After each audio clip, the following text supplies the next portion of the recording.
हौसले जिनके अकेले चलने के होते हैं, हौसले जिनके अकेले चलने के होते हैं, एक दिन उन्हीं के पीछे काफिले होते हैं।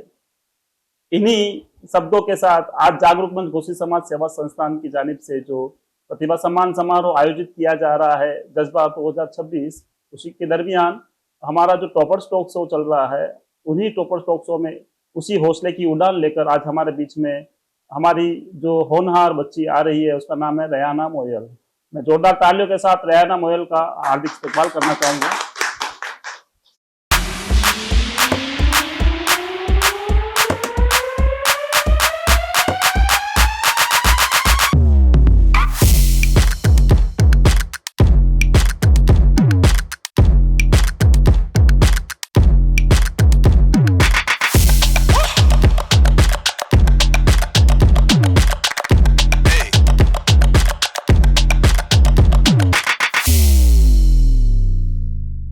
टॉपर्स टॉक शो में आज जोधपुर घोसी समाज की जो बच्ची हमारे बीच में रयाना मोयल है, आपके वालिद साहब का नाम रोशन खान जी है और आपके दादाजी का नाम खाजू खान जी मोयल है। मैं इस्तकबाल के साथ ही रयाना सा आपको कैसा लगा यहाँ के? अस्सलाम वालेकुम वालेकुम अस्सलाम। वरहमतुल्लाहि व बरकातहू। मुझे यहाँ आके बहुत ही अच्छा फील हो रहा है। अच्छा, तो जब आज घर से निकले थे यहाँ आने के लिए, क्या सोच के निकले कि भाई मेरे को क्या बोलना है, कैसे है, मेरा फर्स्ट टाइम इंटरेक्शन हो रहा है, तो आपने क्या सोचा था इसके लिए? ये मेरे लिए एक बहुत ही अच्छा मौका है अपने विचार प्रस्तुत करने का। मैं ये चाहती हूँ कि मुझे जो भी दिखे मैं उनके लिए मार्गदर्शन बनूँ और आप भी मुझे मेरे भविष्य के लिए कुछ विचार देते हैं। तो मैं सबसे पहले आपसे स्टडी के रिलेटेड ही क्वेश्चंस पुट अप करूंगा। तो मैं ये जनरली हम सब यही जानना चाहते हैं कि बच्चा जो 90% से अबव मार्क्स लेके आ रहा है, आपने जो अपना आर्ट्स स्ट्रीम में 90% से ज़्यादा आप मार्क्स लेके आए हो, तो सबसे पहले जो क्यूरियोसिटी होती है, जो सबसे पहले क्वेश्चन दिमाग में आता है, यही आता है कि इतना कितने घंटे पढ़ना चाहिए कि जिससे इतना अच्छा रिजल्ट अचीव कर सकते हैं? मेरा मानना ये है कि हमें पढ़ाई के घंटों की गिनती करने के बजाय हमें हमारे फोकस पर अच्छा क्रिएट करना चाहिए। इसमें मेन चीज हमारी कंसिस्टेंसी है कि हम कितना फोकस कर पाते हैं। अगर हम 4 से 5 घंटे भी पूरे फोकस के साथ पढ़ते हैं तो वह बिना मन से की गई 10 घंटे की पढ़ाई से भी ज्यादा बेहतर होता है। बढ़िया है। घंटों की गिनती तो एक मजदूर भी करता है लेकिन एक लीडर अपने परिणामों को देखता है। तो आप लीडर बनने में विश्वास रखती है? Yes। नेतृत्व करने की क्षमता विकसित करनी पड़ती है ऐसी। सभी सब्जेक्ट्स को एक साथ मैनेज किया जाए तो ये कैसे होता है? आप मैनेज कर सकते हैं सभी सब्जेक्ट को, या आपने किया तो कैसे किया उसको? सभी सब्जेक्ट को अगर एक साथ मैनेज करना है तो हमें एक ही दिन में सारे सब्जेक्ट को पढ़ने की गलती नहीं करनी चाहिए। अगर हार्ड या प्रैक्टिकल सब्जेक्ट है तो उसके साथ एक इजी या थ्योरेटिकल सब्जेक्ट पढ़ना चाहिए। अगर हम सब्जेक्ट का मैनेजमेंट एक साथ एक मजबूत रणनीति की डोर से करते हैं तो सब्जेक्ट हमारे लिए बोझ नहीं बल्कि एक सफलता की डोर बन जाते हैं। अच्छा, बड़ी अच्छी बात कह रहे हैं आप कि किसी भी विषय को बोझ ना समझ के उसको सफलता की डोर समझ के उस डोर को पकड़ते हुए आगे बढ़ना चाहिए हमें। तो कभी ऐसा भी तो हुआ होगा ना कि भी जैसे 5 से 6 सब्जेक्ट आप लोग पढ़ते हैं, कभी किसी सब्जेक्ट में कम मार्क्स आते हैं, कभी किसी में ज़्यादा आते हैं। तो ऐसा कभी हुआ कि किसी सब्जेक्ट में आपने कम मार्क्स लाए और उसके बाद अपने आप को मोटिव किया, फिर वापस उसको कवर अप किया, ऐसा कभी हुआ आपके साथ? इसमें सबसे बड़ी चीज है कि हमें अपनी कमियों से भागना नहीं चाहिए, उनसे सीखना चाहिए। अगर हम हमारी कमी को देखेंगे तो ही हम रियलाइज कर पाएंगे कि हमने कहाँ गलती की है। तो इसके लिए हमें अपनी उत्तर पुस्तिका को देखना चाहिए कि हमने वास्तव में गलती कहाँ पे की है और क्या सुधार करने की गुंजाइश है। कमियों को देखते हुए हर हाँ, कदम पर सुधार की और गुंजाइश उस रहती सब्जेक्ट है। को एक चैलेंज की तरह लीड करना चाहिए। अच्छी बात है। तो बोर्ड परीक्षाओं परीक्षाओं से पहले पढ़ने की स्ट्रेटेजी क्या होती है आपकी? स्ट्रेटेजी जो होती है ना पढ़ने की, वो क्या होती है बोर्ड परीक्षाओं से पहले? मेरी रणनीति का तो एक ही मूल मंत्र है कि नया कुछ ना पढ़ना, हमने जो पढ़ा है उसको परफेक्ट बनाना।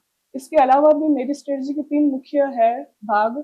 फर्स्टली रिवीजन, और सेकंड है पीवाईक्यू सॉल्व करना, और थर्ड जो कड़ियाँ हमारी कमजोर है उनको और मजबूत बनाना। आपने पूरी स्टडी का जो स्ट्रेटेजी आपका फैक्टर्स है उनको 3 पार्ट्स में आपने डिवाइड कर रखा है ना? यही कह रहे हो वैसे आप? तो लास्ट टाइम में मन को शांत रखना और पूरे ज्ञान को समेटना ही सबसे बड़ी स्ट्रेटेजी होती है। बहुत ही अच्छे। सेल्फ स्टडी में कॉमन मिस्टेक्स क्या होती है? जनरली आपने सेल्फ स्टडी की है घर पे, तो उसमें कॉमन मिस्टेक्स क्या होती है? इसको कैसे कवर अप किया जाता है?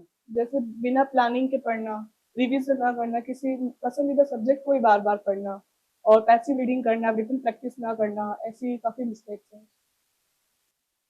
क्या आपको कभी डर नहीं लगा अंदर से कि आप कोचिंग ना जाके गलती तो नहीं कर रहे हैं कभी? नहीं, क्योंकि कोचिंग एक ज़रिया है, वो हमें गाइडेंस दे सकता है, लेकिन जो सफलता का जो रास्ता है, वो हमें खुद ही चुनना पड़ता है।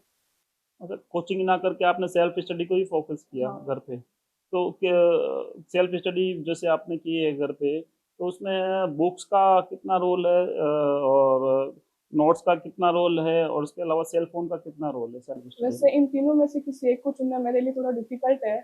अगर बुक्स मेरी बुनियाद थी, तो नोट्स मेरा हथियार और फ़ोन मेरा गाइड था। इन तीनों ने त्रिकोण की तरह काम किया है। बुक्स, नींव, हाँ, नोट्स, हथियार और फ़ोन। फोन गाइड, जबरदस्त कॉम्बिनेशन आपने क्रिएट किया तीनों का। वैसे तो स्मार्टफ़ोन एक भटकाव भी होता है और एक गुरु भी होता है। ये हम पे डिपेंड करता है कि हम उससे रील्स बनाएँ या अपना भविष्य। ज्यादातर युवा रील्स बनाने में अपना समय व्यर्थ करते हैं। बहुत कम युवा या बहुत कम बच्चे ऐसे होते हैं जो भविष्य की डोर भी इस मोबाइल फोन को, सेल फोन को समझते हैं। तो आपकी सफलता में एक एक लड़की के रूप में आपके माता पिता की क्या भूमिका है? कभी ऐसा हुआ है कि भाई घर का माहौल है, या कभी ऐसा फेस करना है, या लड़की है क्यों पढ़ा रहे हैं, कैसे पढ़ा रहे हैं, क्या माँ बाप ने इस चीज में आपको मोटिवेट किया? जो माता-पिता होते हैं, वो एक आर्थिक सहायक और सपोर्टर ही नहीं, बल्कि हमारी रीढ़ की हड्डी की तरह काम करते हैं। उन्होंने कभी भी एक लड़की के रूप में नहीं देखा और ना ही मेरी प्राथमिकता को घर के काम तक सीमित रखा। उन्होंने एक इंडिविजुअल पर्सन के रूप में मुझे देखा, जिसके अपने सपने, अपनी क्षमताएँ होती है। तो आप यही कहना चाह रहे हैं कि आपके पेरेंट्स ने आपकी भावनाओं को बखूबी समझा है और हर समय हर कदम पर आपका साथ दिया है उन्होंने। तो जो अपनी कम्युनिटी है कोसी समाज, उसमें गर्ल्स एजुकेशन को लेकर अभी जो माहौल है, या मुस्लिम गर्ल्स एजुकेशन को लेकर जो माहौल है, उस पे आपने कभी सोचा है या आप अपना कुछ विचार व्यक्त करना चाहेंगे इस पे? मेरा मानना है कि आज के युग में गर्ल्स को लेकर कुछ सकारात्मक बदलाव हुए हैं, क्योंकि समाज को भी समझ आ गया है कि लड़की को पढ़ाना सिर्फ नौकरी दिलाना ही नहीं है, बल्कि अपने समाज की नींव खड़ी करना है और एक सशक्त परिवार की नींव खड़ी करना है। अब पिछले कुछ समय से जैसे प्रतिभा सम्मान समारोह जागरूक मंच कोसी समाज द्वारा पिछले 5 सालों से आयोजित किया जा रहा है। एक चेंज हम लोगों ने भी देखा है कि जो 60% से ज़्यादा हम लोग प्रतिभा सम्मान समारोह में आवेदन जो हमारे पास आते हैं, अच्छी खबर, सबसे अच्छी खबर उसमें ये है कि 70% गर्ल्स आ रही है। तो ये एक ज़बरदस्त चेंज हुआ है हमारे समाज में कि गर्ल्स एजुकेशन को बहुत ज़्यादा प्रेफ़र किया जा रहा है, और जो अपने आप में बहुत अच्छी बात भी है। अपने फ्यूचर को लेके आप क्या सोचते हैं? फ्यूचर कैसे आप बनाएँगे? क्या है, किस स्ट्रीम में मुझे जाना है आपको? प्रशासनिक सेवाओं में ज़्यादा रुचि है, क्योंकि हमारे समाज में जो भ्रष्टाचार चलता है, उसको मैं खत्म करना चाहती हूँ। मतलब यही आप ये कहना चाह रहे हैं, सिविल सर्विसेज में हाँ। जाके आप भ्रष्टाचार को खत्म करना चाहेंगे। तो सिविल सर्विसेज में जाने के लिए जितनी मेहनत आपको करनी चाहिए या करनी पड़ती है, आपको उसके बारे में बखूबी अंदाज़ा है? हाँ। क्या आपकी क्या प्लानिंग है सिविल सर्विसेज में, कैसे जाएँगे? क्या है कैसा आपका? वैसे तो हमें हमेशा शुरुआत छोटे से बड़े की ओर करनी चाहिए। मेरी भी यही प्लानिंग है कि हम छोटे से बड़े की ओर करते हुए अच्छे से आगे बढ़ें। Step by step. हाँ। रेहाना, बात करके आपसे मैं बहुत अच्छा लगा।